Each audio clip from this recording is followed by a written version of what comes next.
Welcome to Spoiler Appetite. I'm Tristan. Alright, ladies and gentlemen. Today is the episode. Saturday, recording this Saturday late at night, midnight or so. Let's, y'all already know what today's episode's going to be about. I don't really have anything to say because nothing really interesting happened this week. I just, it's the usual. I didn't really watch anything.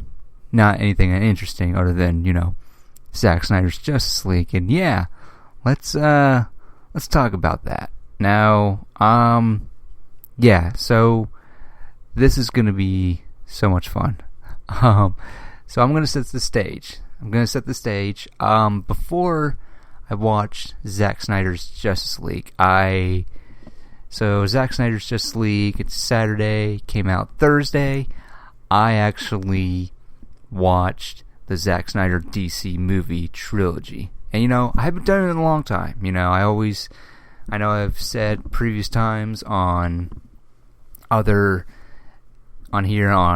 episodes where I would talk about Man of Steel and Batman v Superman, how I felt about those movies, but with the Zack Snyder Justice League coming out, I decided, since it's going to come out, and, I was getting actually excited, this past week or whatever, I was getting excited to see it because, for a while, I was interested in seeing it, but the hype didn't really kick in until this week, and so I decided, you know what, why don't I spend the whole day going back, watch Man of Steel, and Batman v Superman to lead up to Zack Snyder's Justice League. And, I just thought I'd give my thoughts on rewatching both Man of Steel and Batman v Superman.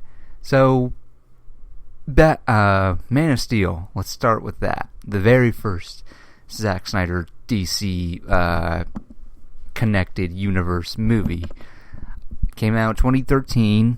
I couldn't tell you when was the last time I watched this from beginning to end. I want to say about 7 years ago.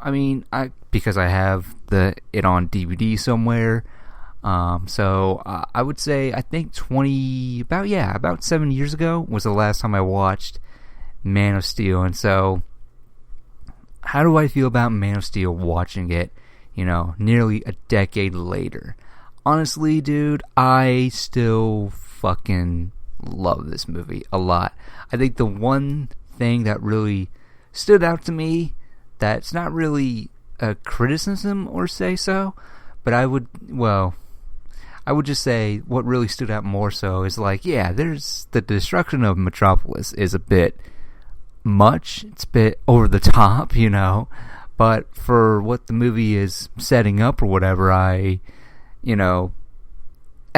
get it, but even I'm watching this again and seeing the destruction of Metropolis, it's a bit much. It's just when you go into Batman v Superman and you have that opening sequence with, it opens with, 18 months, it's, after the events of Man of Steel, it's 18 months, and I just wondered, watching Batman v Superman, I'm like, who paid that much money to get Metropolis rebuilt? Because there's no way that center of Metropolis can be rebuilt within 18 months. I don't buy that, but it's one of those things you just let go.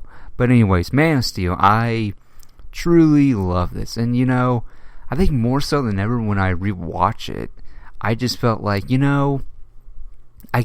think from a perspective of, if you didn't know anything about Superman or any of that, I think this works as a sci-fi movie as well. It's definitely very much feels like a sci-fi movie. It just so happens to be a Superman movie, and man, it's sci-fi at best, I feel. I just dealing with aliens invading Earth just to get this one person from their race and whatnot to find this this item that connects, that holds all the Kryptonian DNA in it, all the ancestors and all that business. Man, it's a great sci-fi movie. As a comic book movie, I still feel like it's definitely, even to this day, and rewatching it again, I still believe that, to me, this is my personal favorite DC movie of all time. Yes, like I still love this more than The Dark Knight, honestly. I mean, The Dark Knight's a better movie. Like, I won't, not going to deny that for sure. But for me personally, Man of Steel is still my favorite. I think more than anything, this time around, I really, really love the cast, specifically Michael Shannon as Zod. Like, his performance and how that character is written is just like, like he's really on point. Like, he's definitely a great villain for sure. Just, he was just born as a general because, as stated in the movie, on Krypton, everybody is born to, basically doesn't have the choice to, be whoever they want to be. You're either a scientist, a general, or whatever, and, with Zod, he was very much born to be a general, a warrior, a fighter, and man, I do wonder how does, now that I say that, I do wonder how does Jor-El know how to fight if, he is basically, I guess, was born to be a scientist, or some sort of, yes, a scientist. So I'm just kind of like, well, it is what it is. I mean, who says they can't learn a little self-defense, So it is what it is. But yeah, I truly loved Man of Steel, and I love the theme with the self-internal conflict Kal-El has to go throughout this movie, and it's, I really like this iteration a lot. And, there's a lot of controversy about the whole, Pa Kent, Jonathan Kent being a dad, where normally Jonathan Kent is very, he is giving him life lessons, and, and is very much like, you can do all these great powers and all this stuff, and, the Jonathan Kent that we know from comics is definitely different from what we see in Man of Steel, where, he is like, you can't reveal yourself who you are because, it's going to affect everybody else, and, Kal-El having to deal with that is kind of scary, and just not knowing what to do, or just trying to find out who he is in this world and how he's going to fit in, and that he can't help but save people. And then he meets his actual bloodline father, Jor-El, who is like, you can save them all, you can be their hero. Whereas with Jonathan Kent, it's like, stay low, don't like draw attention to yourself because it's going to affect people that and all this business. And man, I like that there's this, two dads who have different ideologies of like wants for their son, but at the same time, Jor-El, there's a great line where Jor-El is like, we wanted you to basically learn to what it was like to be human first, so that one day, eventually you can, be the hero you want to be. Like, we wanted you to be, just adapt to the human race and whatnot. And just, man, I really loved, Kevin Costner as Jonathan Kent is great, but not as great as Russell Crowe as Jor-El. And man, the casting is just fucking spot on, if you ask me. I mean, there's really nothing in this movie that I don't like, honestly. And it's just, again, the movie just works for me, and I loved every minute of it. I still think it's a masterpiece, at least in my eyes. Like, again, I can't really see anything in this movie where I don't have a problem with, honestly. Like, everything just works for me. Like, I totally get it. And, this idea that Zack Snyder doesn't know Superman, it's like, I think he does know Superman, because, as much as we like to see, the very happy-go-lucky Clark Kent, it's just sort of a fresh air to see the Man of Steel trying to identify with this world and trying to fit in and all this stuff. And Man of Steel just rocks. And it's amazing because it's not until the second act of the movie is when the big spectacle happens and all that fun jazz. And it's a nice blend of the first hour being very personal, and then the second act is all about the big spectacle, the fight scenes, and all that stuff. And it's really great. I truly love Man of Steel a lot. Like, I didn't think I would love it as much now, more so than when I first initially saw it. But man, this movie kicks ass. I mean, yeah, there's no words to describe how much I fucking love this movie. So yeah, I guess you could say nothing really changed. My opinions haven't changed about watching Man of Steel, honestly. I still love everything about it. So minus, noticing now more than ever the destruction of Metropolis is like, yeah, it's kind of overkill, honestly. But yeah. So I moved on to watching Batman v Superman: The Ultimate Edition, and much like Man of Steel, my opinions have not changed about Batman v Superman at all. The Ultimate Edition too. It's just like, and it's so funny because I can't even remember like what was cut out, what was in the original theatrical cut. I couldn't remember what was, in it because it's been so long since I actually watched that first cut. And, I don't know. I think the main difference watching this again was, first of all, when it ended, I was like, finally, holy crap, this felt like forever, honestly. I mean, it's just sort of, when it's slow, and I don't mind slow movies at all, but when, you're not really getting me attached to what's going on, that's when it really suffers for me. It's really slow, it's just, when it's boring, it's really fucking boring. Like, I was not having a fun time, and man, the moment, again, with Lex Luthor, played by, Jesse Eisenberg,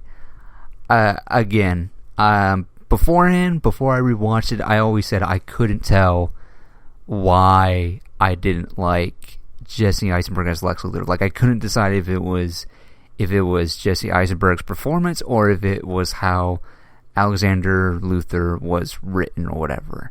And after rewatching again, I don't even remember the last time I watched the Ultimate Edition of Batman v Superman, but after rewatching it again this past week, I totally believe, why I don't like this Lex Luthor at all. It's because of how he's written. It's really how he's written, because even with the script, it's just like, this doesn't make me feel like this is Lex Luthor.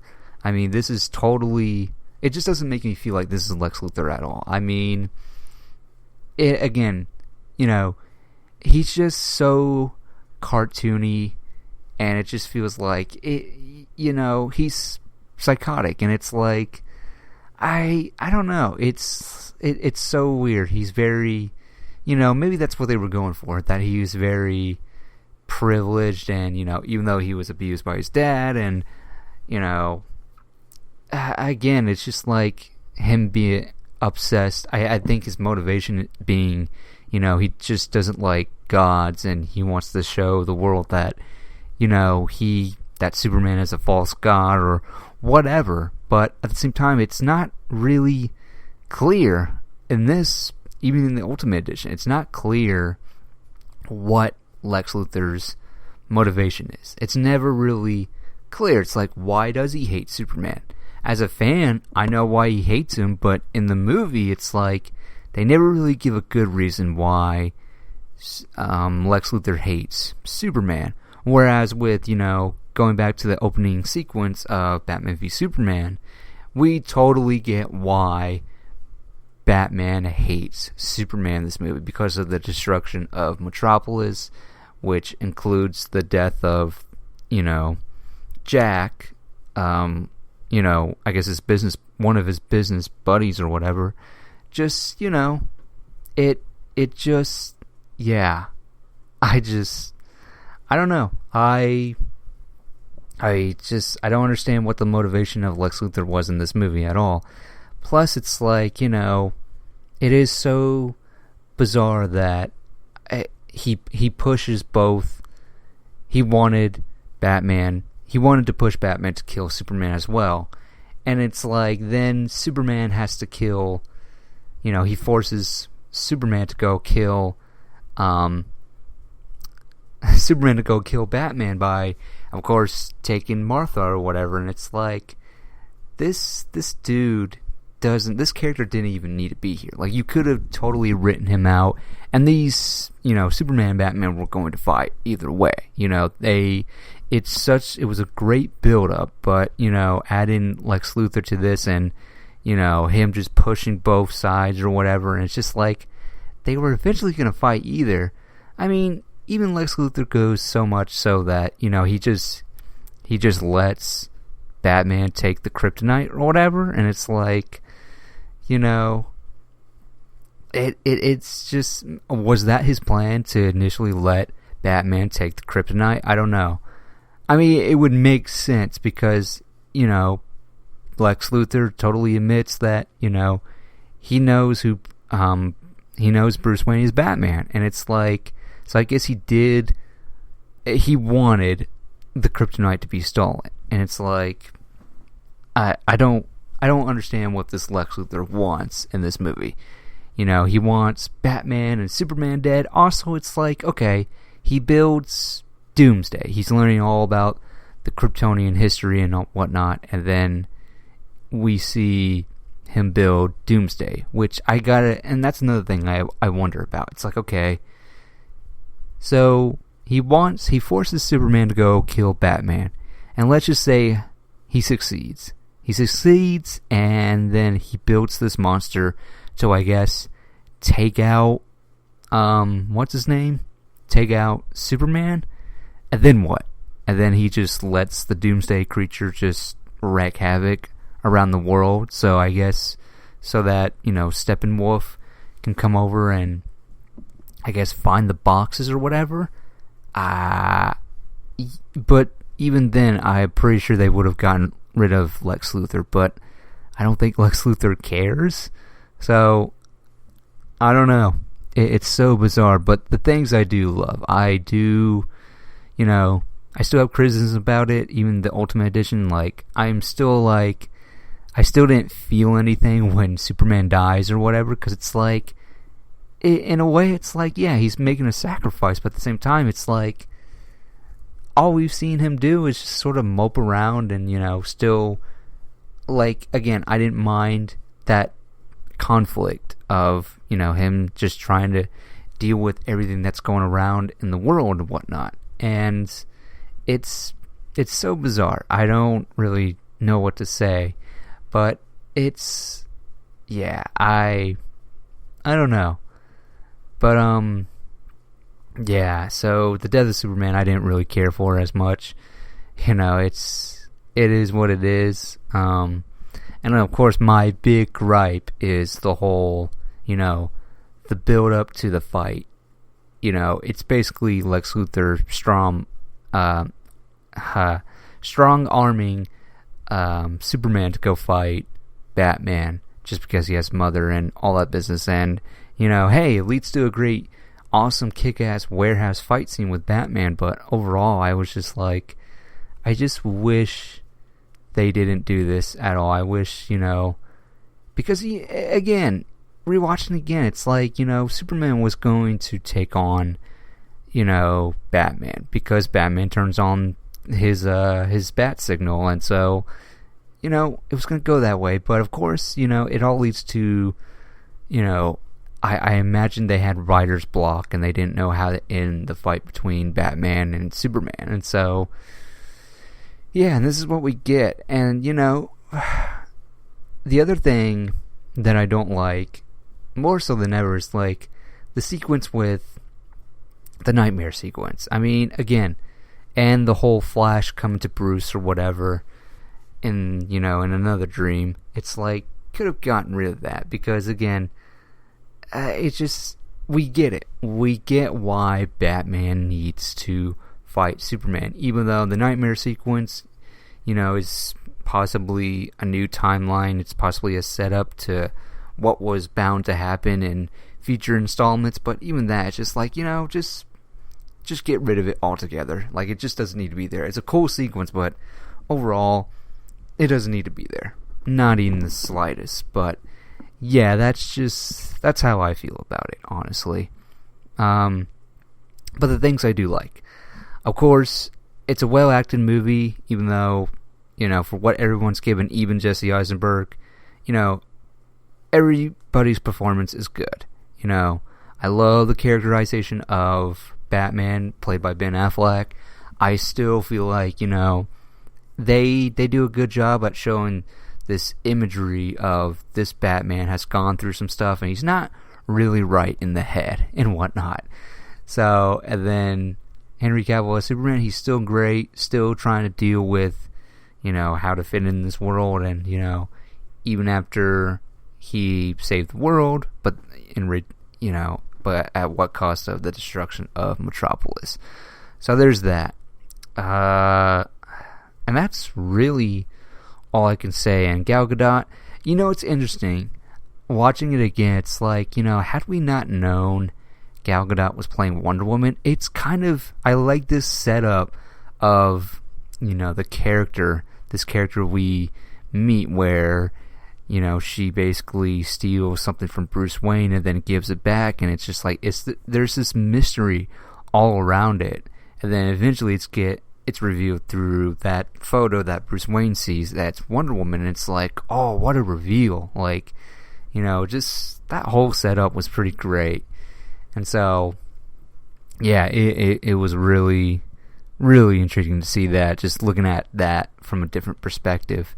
So, but overall, my opinions have not changed about Batman v Superman, the Ultimate Edition.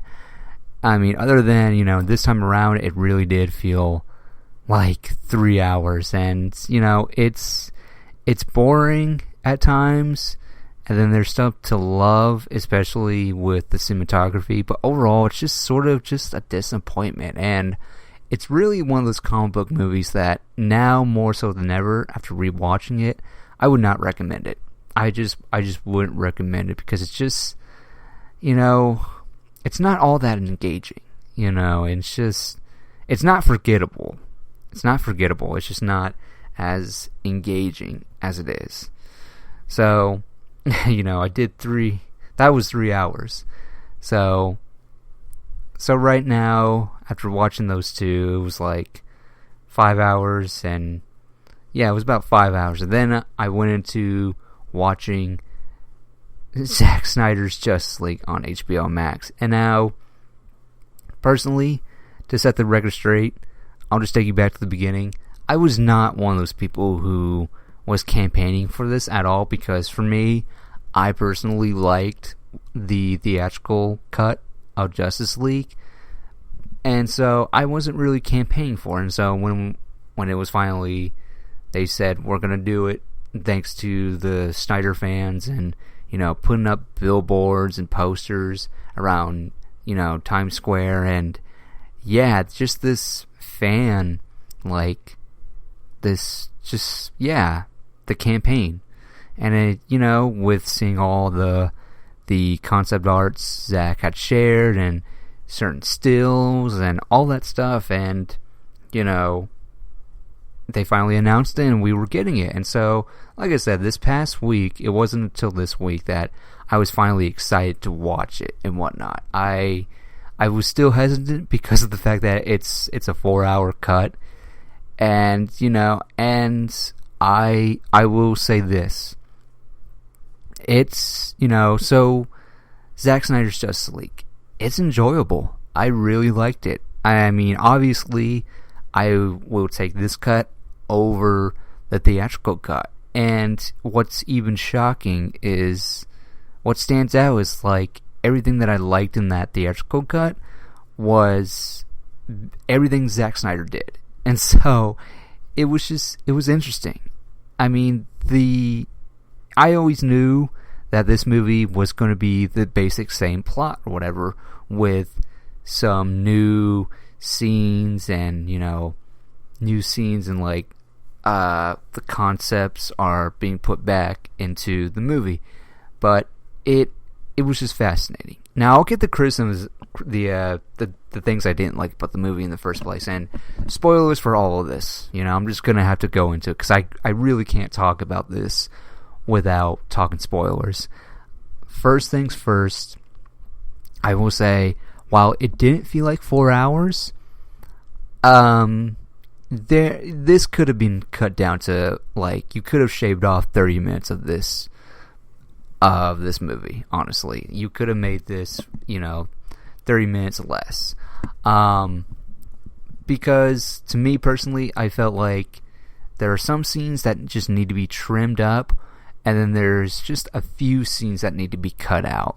For example, like the 2 new additional scenes that we get at the very end with the nightmare sequence, and then seeing the next thing after that, seeing Bruce Wayne, Ben Affleck as Bruce Wayne, which you can totally tell this was a reshot just by looking at Ben, because he really does look different compared to the rest of the film. You could have gotten rid of that, that nightmare sequence and that, conversation Bruce has with the Martian Manhunter. And you just could have gotten rid of those, because it doesn't do anything for the movie. It's an epilogue, I know that, but again, you didn't really need an epilogue, honestly, at least for those 2 scenes. So I would just say get rid of that. And then there's scenes that just should be trimmed up, honestly. And speaking of Martian Manhunter, I don't know why he was in this movie at all. Like, he doesn't really do anything other than, motivate Lois Lane to get back in the world and, stop moping around over Superman's death, I guess. Like, try to move on or whatever. But it's like, because the way it's set up is like, we're led to believe it's Martha Kent visiting Lois Lane and telling her that, it's okay to move on and all this stuff. And, and then Martha Kent leaves, and then you see her eyes turn red, and then morph into Martian Manhunter, and then morph into the general we saw in Man of Steel and Batman v Superman. And it's like, yeah, if you cut it off from the moment Martha Kent leaves, yeah, you should have trimmed it right before we see Martha turn into Martian Manhunter. It just kind of felt useless. And plus it's like, yeah, Martian Manhunter, you giving Lois Lane to get back out there and live her life, and yet you're not going to help the League. Like, yeah, that makes sense. Like, I don't understand what was that all about. And then, and it doesn't really help that, he goes to Bruce Wayne and is like, basically just being like, yeah, I want to help now, and, all this stuff. And it's like, dude, where were you at, like, when the whole Doomsday creature was, destroying Metropolis and, well, Gotham or whatever, a part of Gotham, and then, the events of the Paradigm. It's like, dude, where were you this whole time? And granted, I don't, who knows, maybe Zach did confirm this, but, I wonder if, the character on Martian Manhunter was actually there from the beginning of Man of Steel up until Justice League. Because if that's the case, and I was thinking about that when I was watching Man of Steel, like, just the idea of, like, okay, that's Martian Manhunter, and it's like, the fact that he hasn't revealed himself, it's just kind of interesting. And then seeing that play out again, that he doesn't, reveal himself in Batman v Superman. Now, I don't know if that's true, or maybe, the General did die at some point, like, in between Batman v Superman and Zack Snyder's Justice League. I don't know if that's the case, but in any event, the character of Martian Manhunter, I didn't feel like he needed to be in this movie at all. Like, I just felt like they could have trimmed that scene. They could have cut the scene right when Martha Kent leaves, and then, yeah. But there's another scene that I felt like that could have been taken out altogether, and that's that's Barry Allen saving Iris. You know, that whole scene. Just, again, it's pointless. It also, it doesn't help that it's very cartoony, in the sense that, you know, the cause of, you know, Barry Allen having to save Iris. Like, so it's like this car wreck caused by a truck or whatever. The truck driver, dude's just eating a burger, then drops his burger, then literally, you know, while he's still driving, trying to reach for that burger, you know, literally not looking on the road, you know, not having his eyes on the road. And it's just like, dude, I'm just like, that must be one hell of a good burger to really take your eyes off the road. And yeah, the sequence doesn't really mean anything. All it is just Barry Allen basically trying to get a job at this, I guess, you know, dog care or whatever, this dog beauty parlor or whatever. And, you know, and then he sees Iris, and they don't really exchange any dialogue at all. They just see each other, and, you know, Barry Allen is just like very like attracted to her, just like eyeballing her and just being like so taken away by her beauty and whatnot. And, you know, the actress that plays Iris, yeah, she's beautiful looking, but again, there's literally no chemistry. And honestly, this is like, it's set up for basically the Flash movie when it really didn't need to be. It really didn't need this scene at all, because it doesn't really play, it doesn't come in factor into the rest of the movie. It's just set up. It's just a useless setup scene that doesn't need to be in it. Plus, you know, if there was some sort of exchange by Barry Allen and Iris West, or no, sorry, she's not married to Barry, but, you know, Iris, you know, like, it just doesn't need to be there, because there was no exchange, there was no chemistry. It was just two characters seeing each other, and that was it. Then Barry Allen just being so taken away by Iris. But it's just like, this scene literally doesn't, like, take away the scene, you know, it doesn't do anything. Like, the movie is just fine without it, honestly. And so that's the thing I feel that should have been cut out. And then, yeah, it's just such a bizarre, weird scene that just doesn't need to be there.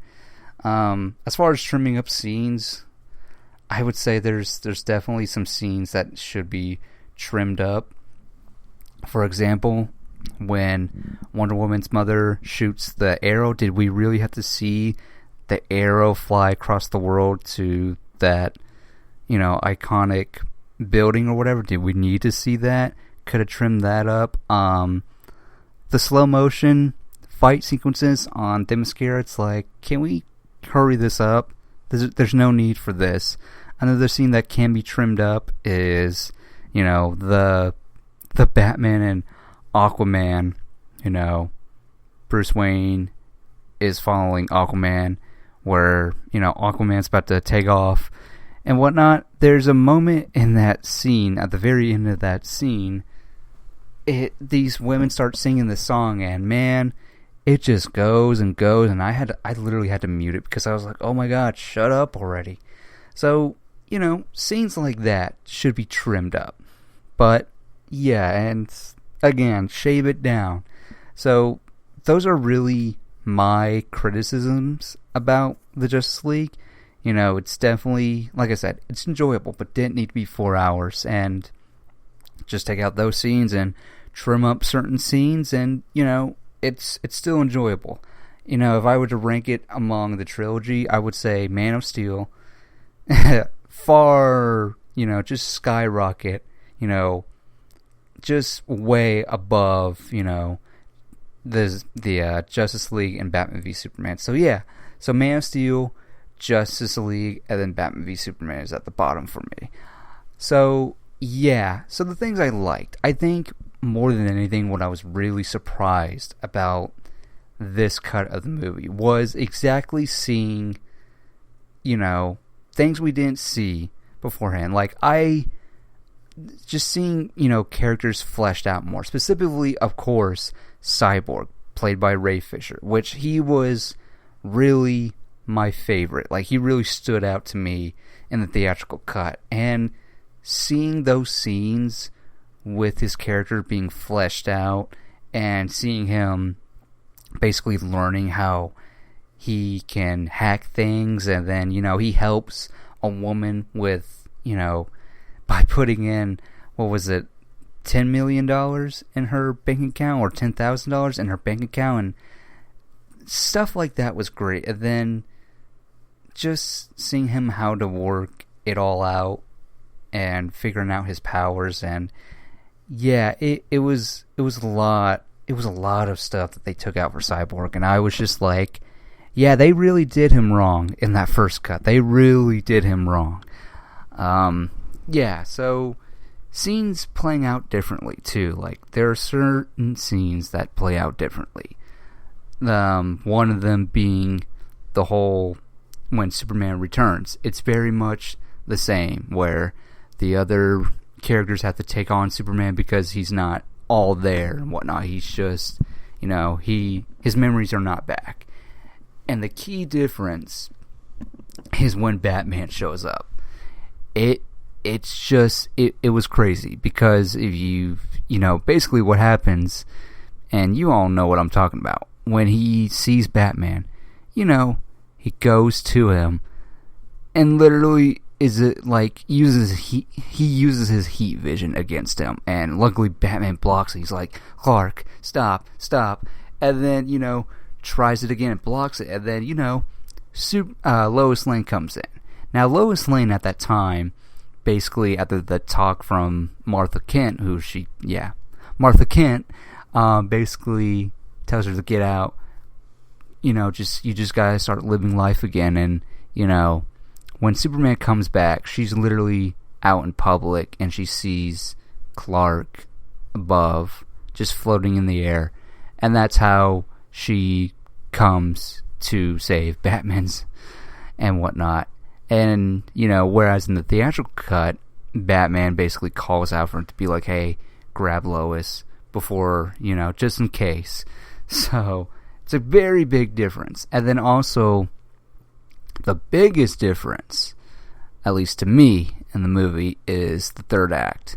Where in the third act, they're trying to separate the mother boxes. Now, what was really surprising to me, it wasn't the whole, the Justice League characters see Darkseid through the portal or whatever and all this stuff, because the boxes are all connected together.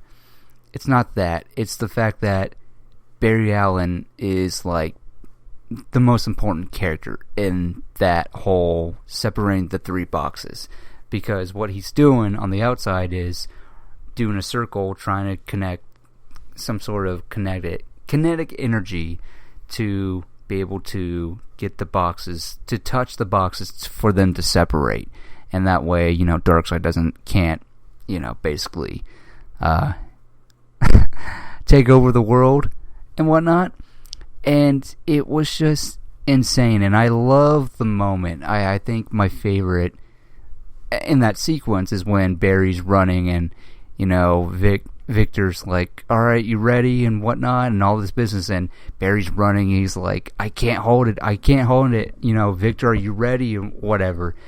Because while, Victor's trying to separate the boxes or whatever, Steppenwolf is, basically trying to stop the League from separating the boxes, and, Barry just being like, screaming like, I can't hold it anymore, and, Barry gets cut in this,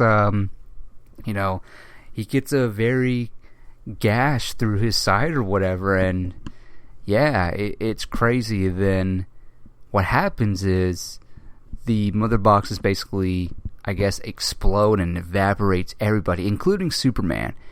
And that's when, since Barry Allen is so far out, he's like, okay, he needs to basically rewind time, and, he uses the Speed Force to basically rewind time, and that's when, and it's great, because Barry Allen has to prep himself, and he's just like, you gotta do it, you gotta break the one rule, and, rewinds time or whatever, and it's a great sequence, man. It was really great. Like, Barry had a big part in trying to separate those boxes. And yeah, it was crazy, man. And yeah, I would say that's probably my favorite part, because I just thought it was so fucking cool, and I just couldn't believe they cut that out. I was like, really?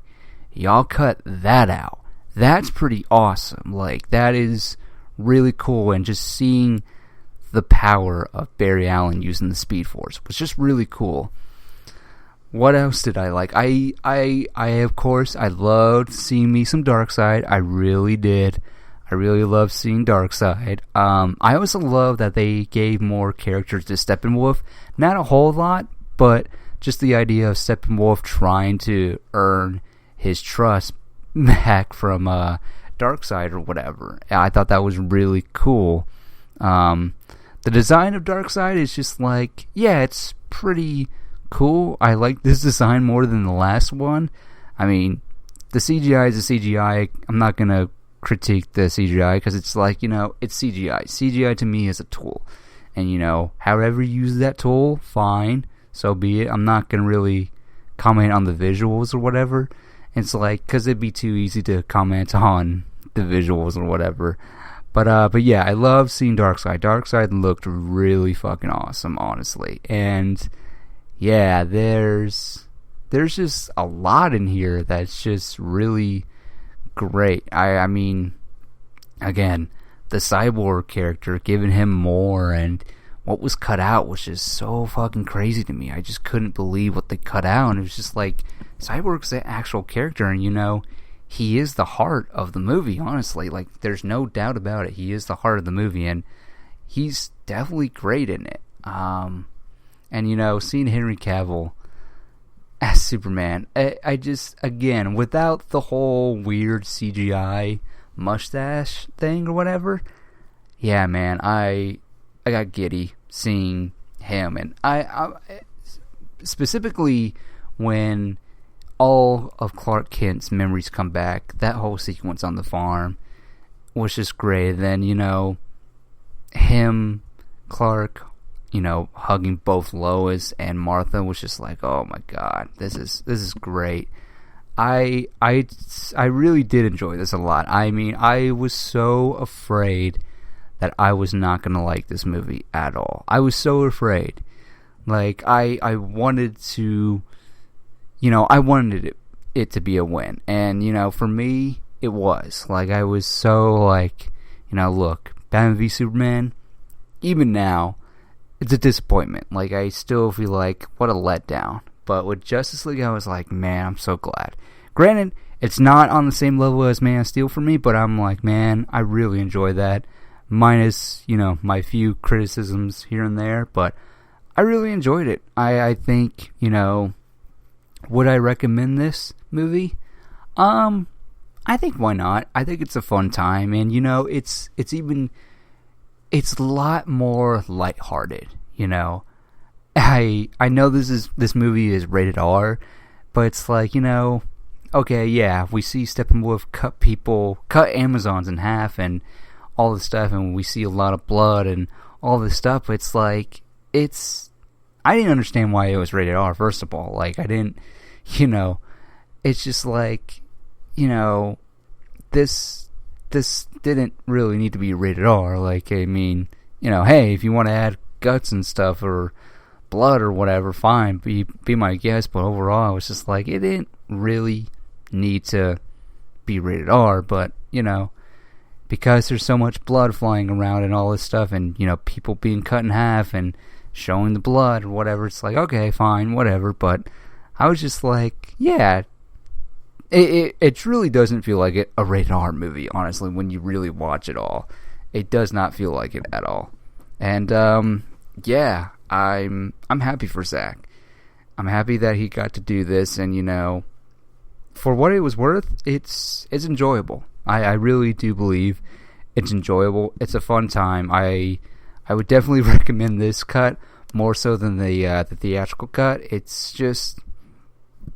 It's something. I would give it a shot, especially if you haven't seen this. Like, I would definitely watch it just because of the fact that, just because not only do you get the characters fleshed out and seeing these new scenes, but I think specifically to see certain scenes play out, with the whole Superman returning, or, just like I was talking about the third act, like seeing that. Oh, and you know what really, really surprised me, and I think this was probably my favorite thing ever, was the fact that when, they realize what the mother boxes can do, the fact that the whole team were just on an agreement that, yeah, we're going to use the mother box to bring Superman back to life. For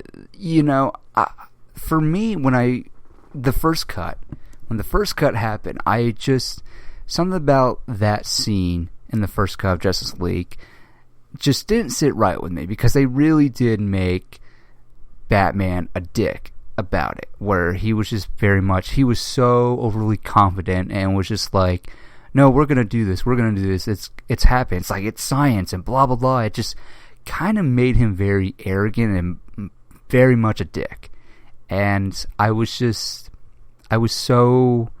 it never really sat right with me. So seeing this scene in the Zack Snyder cut was very, it sat well with me. It really sat well with me, because I was like, okay, this makes so much sense, after knowing what the box can do. And, yeah, I love the fact that everybody was like, yeah, this is what we have to do. We're not a team without Superman. And it's just like, dude, this was great. This was really great. Like, I think this was probably my favorite. Just that idea of like, yeah, the whole team agreed that this is what's got to happen. And, again, going back to the fact that the Justice League, Zack Snyder's Justice League is basically, it's very lighthearted. It's not as depressing or dreary as Batman v Superman is. Like, it's very much lighter in this cut, and it's so strange. Like, it's really strange. And, even the humor is great. Like, there's more humor in this, than, say, the little subtle humor we get in Man of Steel or Batman v Superman. Like, there was good humor in this. Like, and it was very organic. It was just great. I think overall, I'd say give it a watch. It's really good, especially if you've seen the first cut. Like, you might be surprised what you'll see in this cut, even though I did spoil certain moments and whatnot. But I would say just watch it, but don't let me, spoiling it. Don't let me, ruin it for you. Like, I would say, spoilers. For me, like, personally, if I hear a spoiler, I'll be upset about it, but at the same time, I gotta see it in context. And I just feel like you've gotta see everything that I'm talking about in context. Like, I would say definitely check it out, for sure. And, and I also will say, what didn't bother me, and that I'm sure that bothered some people, is the 4:3 ratio aspect. That really never bothered me. And, I thought it would, but it really didn't, honestly. So, but yeah. And yeah, I think that's going to do it for this episode. So yeah, I know it's a short episode, but yeah. So that's all I got for this week's episode of Spoiler Appetite. Thank you again for listening. Come back next episode, as I'll have, Jonathan from last week come back on, and we'll be talking about that first episode of The Falcon and the Winter Soldier. So yeah, until then, you can find me on Twitter at Alexander_Thorpe, or you can find me on Instagram at Alexander_Thorpe. So yeah, that's this week's Spoiler Appetite. Thank you so much for listening. That's Spoiler Appetite for this week. I'm Tristan, and you've just been spoiled.